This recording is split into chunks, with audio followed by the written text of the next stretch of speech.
Senhor, preciso te dizer que é impossível esquecer que não estou só nessa batalha entre o bem e o mal. A cada nova experiência eu te glorifico mais. Te ter é a maior diferença em mim.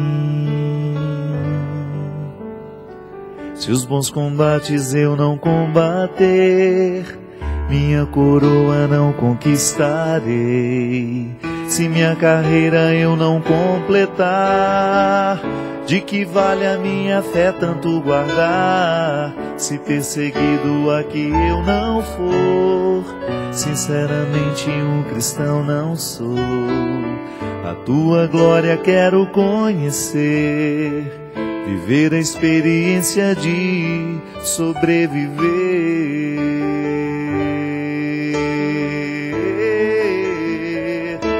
Viver pra mim é Cristo, morrer pra mim é ganho.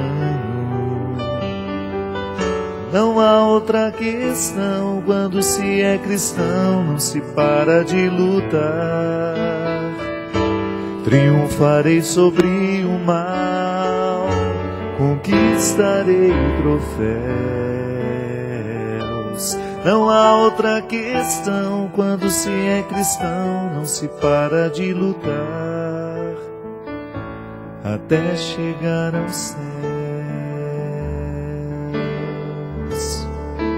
Muito boa noite, nós estamos começando mais um programa Direção Espiritual. Muito obrigado você que está ligado conosco, você que nos dá a oportunidade de entrar na sua casa, na sua vida, ter a oportunidade de falar hoje com você, partilhar a vida. Sempre gosto de dizer que o programa Direção Espiritual é uma oportunidade de partilha de vida. Nenhuma direção espiritual é possível se a vida não é partilhada, para que a partir dessa partilha a gente descubra o que pode ser orientado.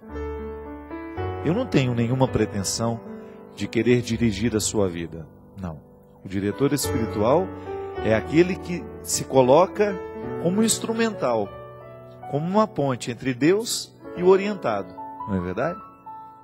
Quando eu assumo o compromisso de ser padre para você aqui hoje e permitir que Deus passe pelo meu coração, pela minha palavra, pelo meu caráter, pelo meu jeito de ser e possa visitar a sua vida. Todos nós precisamos dessa direção.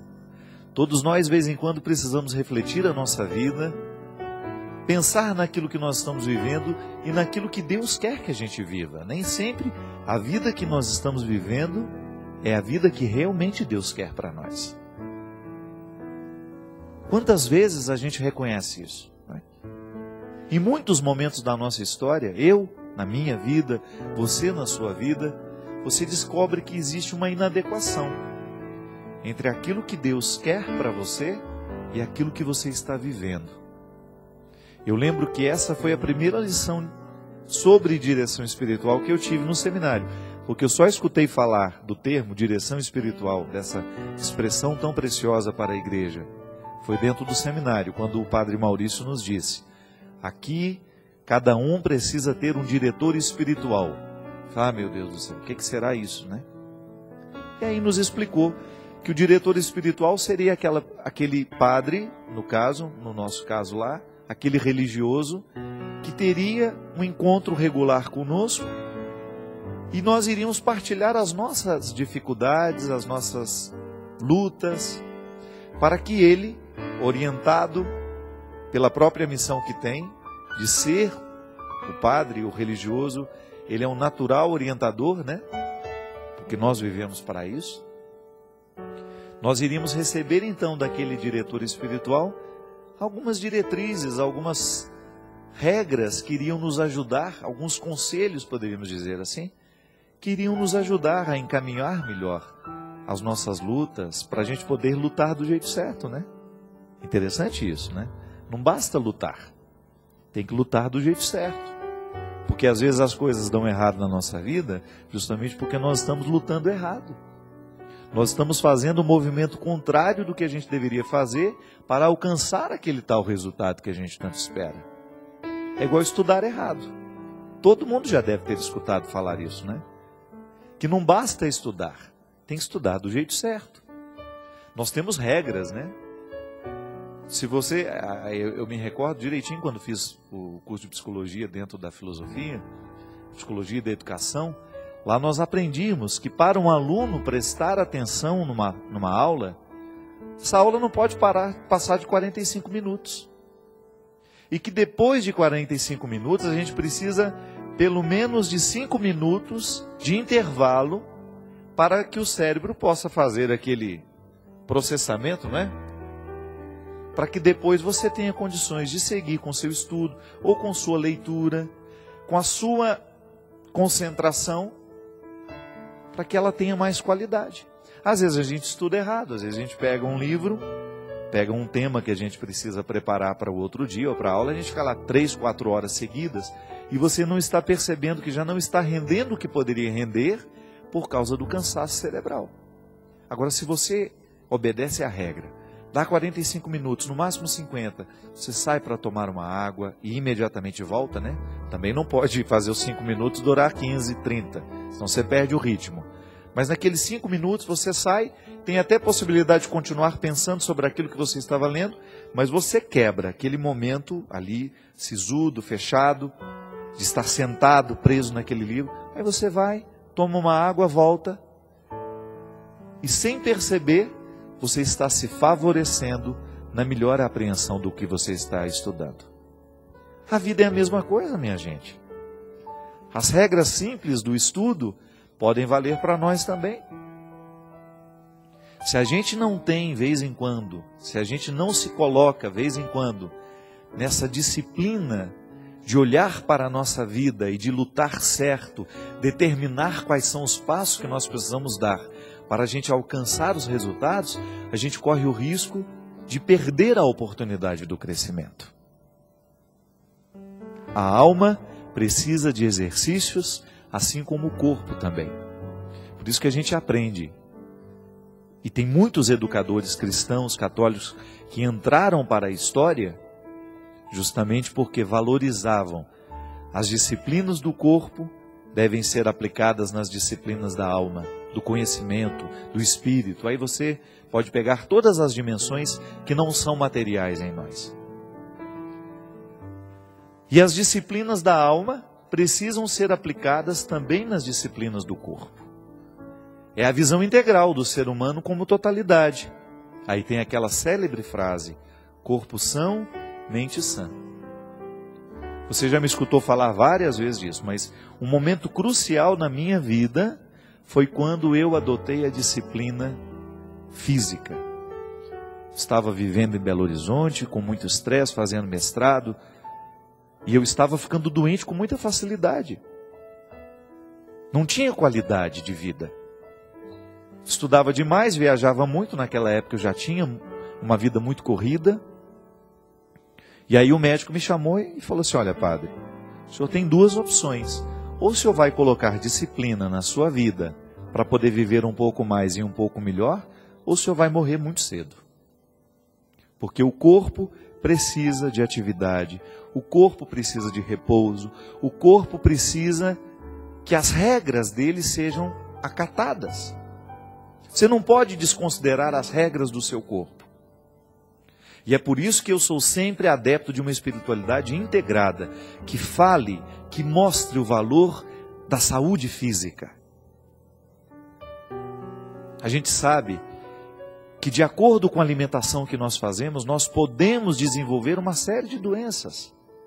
Por que a gente não muda muitas vezes a nossa alimentação? Por que a gente não se trata com um pouco mais de respeito? Porque a gente não sabe e a gente não quer viver a disciplina e a restrição. Se eu pudesse, minha gente, eu tomaria um sorvete todo dia. Eu gosto. Se eu pudesse, eu comeria doce todos os dias. Eu gosto. Eu tenho apetite para comer doce toda hora, todo dia. Se eu pudesse, eu comeria uma caixa de chocolates todos os dias. Agora, eu tenho que pensar que esse meu desejo precisa de controle.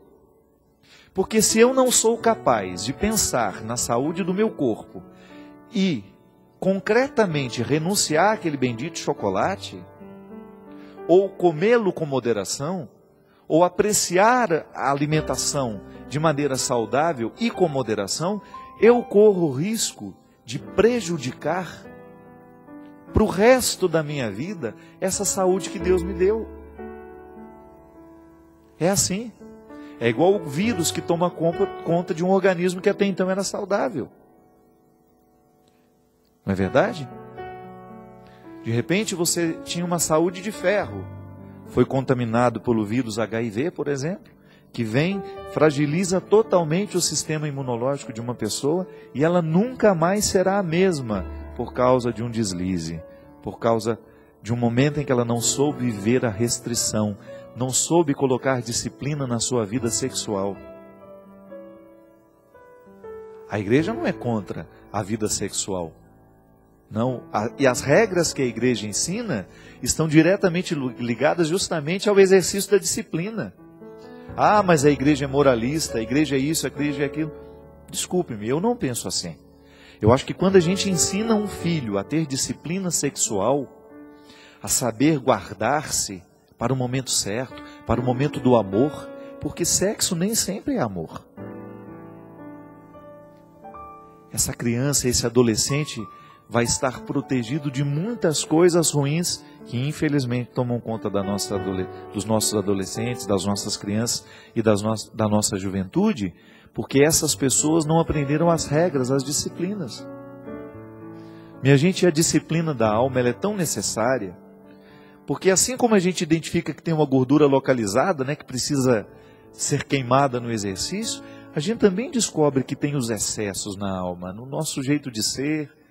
Quantas coisas no nosso comportamento são agressivas ao outro e também nos adoecem da mesma forma como a gordura visceral, que é essa bendita gordura que gera diabetes, que gera pressão alta, que gera infarto, uma série de doenças cardíacas que nascem dessas gorduras que a gente vai acumulando entre os órgãos.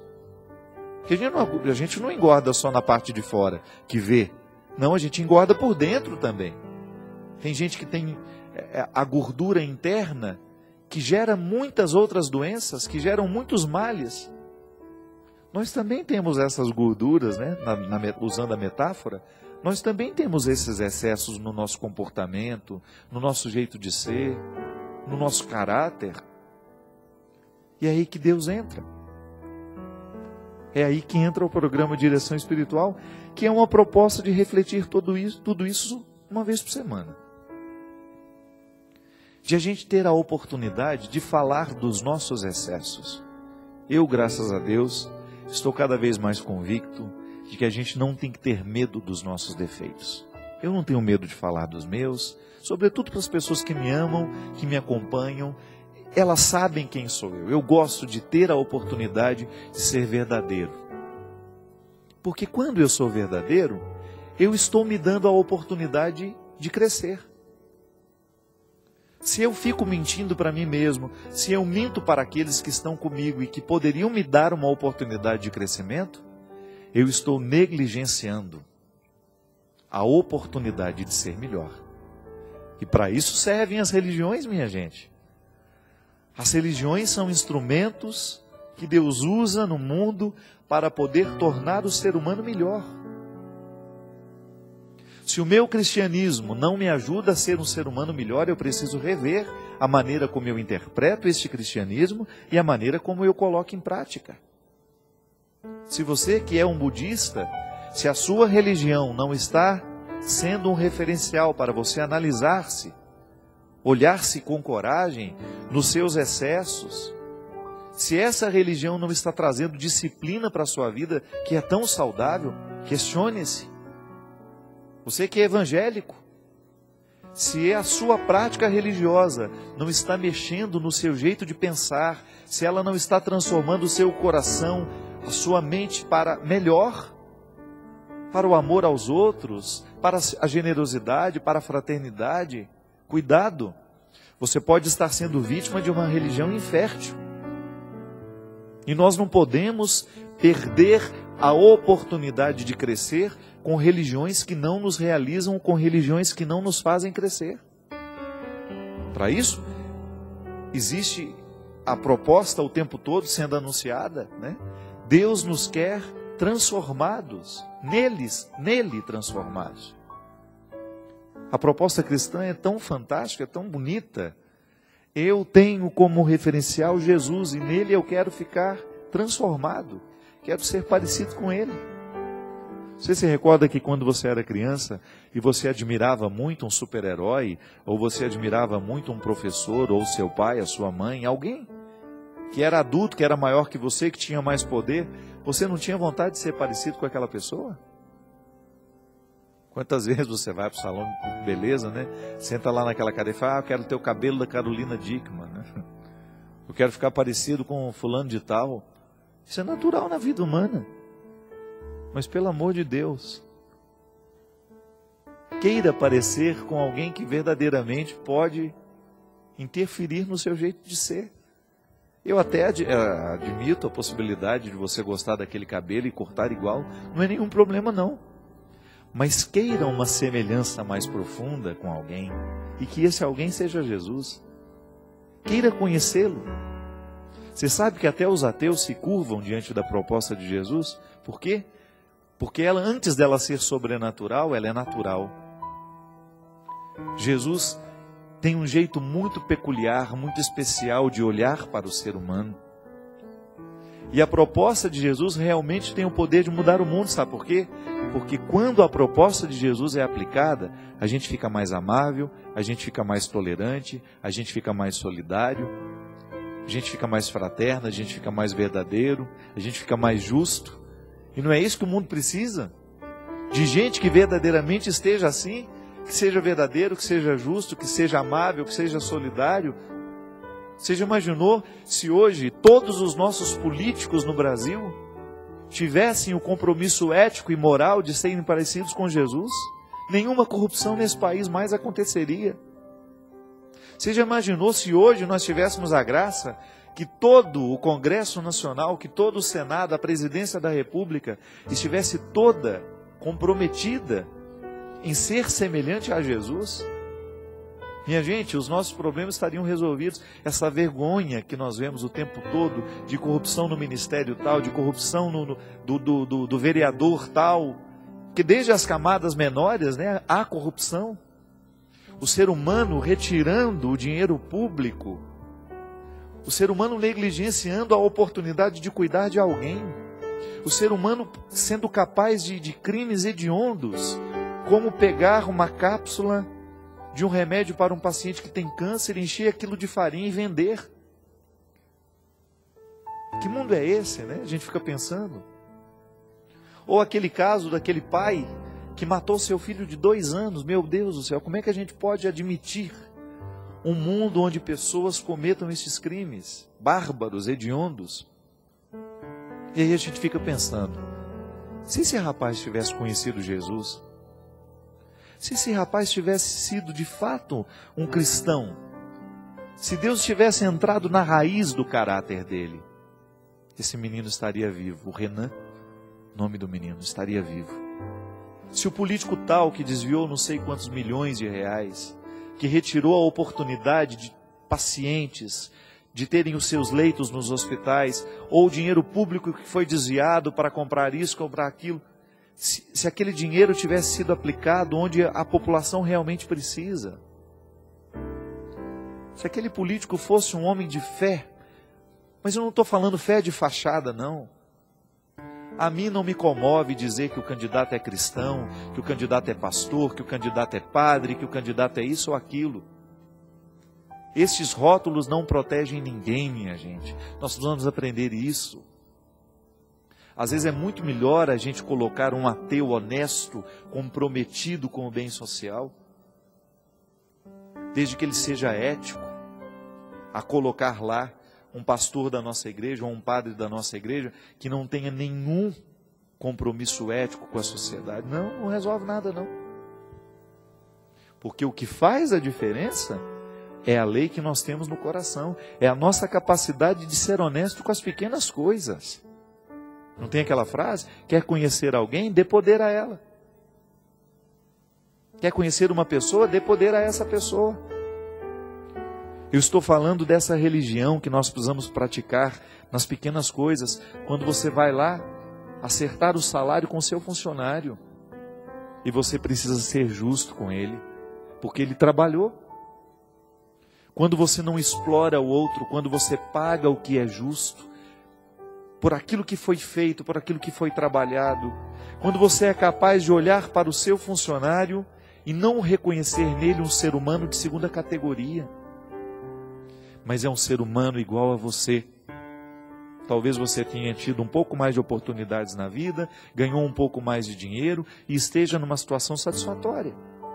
Seu funcionário não, mas ele é ser humano igual a você. Não é o fato de você ter dinheiro que o torna melhor que essa pessoa, não. E isso é cristianismo.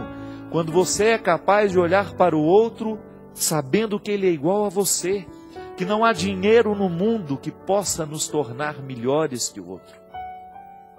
Que não há nenhum sucesso. Ah, eu sou um homem de sucesso, eu sou uma mulher de sucesso, eu estudei, eu fiz isso e aquilo. O seu cristianismo vai lhe mostrar que de nada vale todo este sucesso, que de nada vale todo este reconhecimento, se você não souber viver com serenidade, se você não souber olhar para aqueles que estão do seu lado, com respeito, com amor, com carinho. Se você hoje tem a oportunidade de administrar R$100 de uma comunidade, se você não for honesto com esses R$100, você não será com valores maiores. É assim a vida. É aqui que a gente mostra o nosso cristianismo. O nosso cristianismo não é um fardo que a gente leva, nem tampouco é uma camiseta que a gente veste, nem tampouco é uma veste que nos identifica. O nosso cristianismo está, antes de qualquer coisa, no nosso caráter, no jeito como a gente se porta, no jeito como a gente acolhe, como a gente recebe, como a gente cumprimenta, como a gente vive. Chega! Nós não podemos mais admitir que no nosso coração o cristianismo seja negligenciado. Se você optou por viver e por seguir Jesus, tenha a coragem de viver o comprometimento que toda a direção espiritual precisa fazer em nós, administrando melhor os nossos excessos, mudando o jeito como nós olhamos para as pessoas que trabalham com a gente, mudando o jeito como nós interpretamos os que estão ao nosso lado. Sempre digo isso. Eu acredito de fato nisso. Quando Deus entra na nossa vida, Ele modifica. A primeira coisa que Ele modifica em nós é o nosso olhar. A gente passa a olhar de um jeito novo para nós e para os outros. E quando a gente olha diferente, quando Ele modifica o nosso jeito, quando eu tenho um olhar semelhante ao de Jesus, naturalmente eu vou ter comportamentos semelhantes ao dele. As minhas escolhas serão mais parecidas com a dele, porque ele é o meu referencial. Eu não posso me desprender disso. Se eu digo que sigo Jesus, eu preciso, é obrigação minha, ter os comportamentos e as atitudes dele. Mesmo que a vida tenha te dado muitas oportunidades, mesmo que você tenha ficado doutor, que você tenha ficado muito rico, que você tenha tido muito sucesso na vida, o seu jeito de olhar para as pessoas e o seu jeito de ser gente será a partir da humildade e da simplicidade do Mestre. É isso que distingue, minha gente. É isso que faz o cristão ser reconhecido pelos outros. É quando a gente olha para aquele deputado ou para aquele presidente da república e você percebe que ele tem uma facilidade de olhar para o miserável, para aquele que está mais necessitado, de um jeito humano, valorizando aquela vida e fazendo de tudo para que aquela vida tenha a oportunidade de crescer. Isso tem que ser o nosso compromisso. Às vezes a pessoa passa pela nossa vida uma única vez. Eu preciso deixar nela os registros do meu cristianismo. Às vezes a gente nunca mais vai voltar a encontrar aquela pessoa lá. Uma viagem que você fez.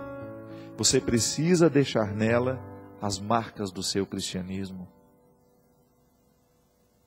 Você sabe que uma das coisas que mais me impressionou quando eu visitei o Japão foi encontrar ali um ser humano que é muito diferente do que eu estou acostumado a lidar. Eu encontrei um povo gentil, eu encontrei um povo muito educado, com uma capacidade de reverenciar o outro ser humano, sabe? Eu achei isso impressionante no Japão. E aí eu pude entender por que aquele país resiste tanto, por que aquele país é tão pequeno e ao mesmo tempo é tão rico, por que aquele país é tão pequeno e ao mesmo tempo ele consegue se recuperar com uma facilidade muito grande e ser uma potência mundial. E fiquei pensando, não tem tanto cristão no Japão, mas lá eu não tenho dúvida, as pessoas são cristãs sem perceberem que são. Lá você já encontra os valores de Jesus assim, em detalhes pequenos, sabe? Na gentileza, na honestidade. Vocês viram aquele fato de uma prefeitura que devolveu o dinheiro que o governo havia mandado, porque era para a recuperação das enchentes, né? Das famílias que perderam tudo.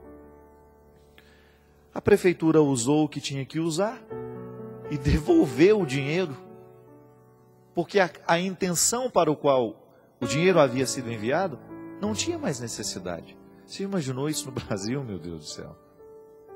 A gente vai gastar o dinheiro, desculpe-me, é assim que eu interpreto. A gente vai gastar o dinheiro e nem vai dar satisfação àquele que nos deu. Às vezes nós não temos nem o respeito com a intenção da doação. Essa honestidade, minha gente, isso não nasce da noite para o dia. Isso é cultura. Isso é cidadania, que a gente começa a ensinar às nossas crianças desde pequeno.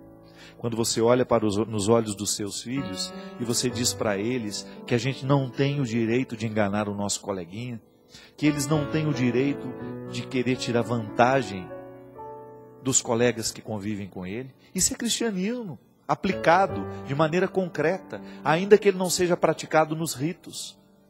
Quando você encontra esse nível de honestidade, de clareza, de nobreza, isso é nobreza de alma.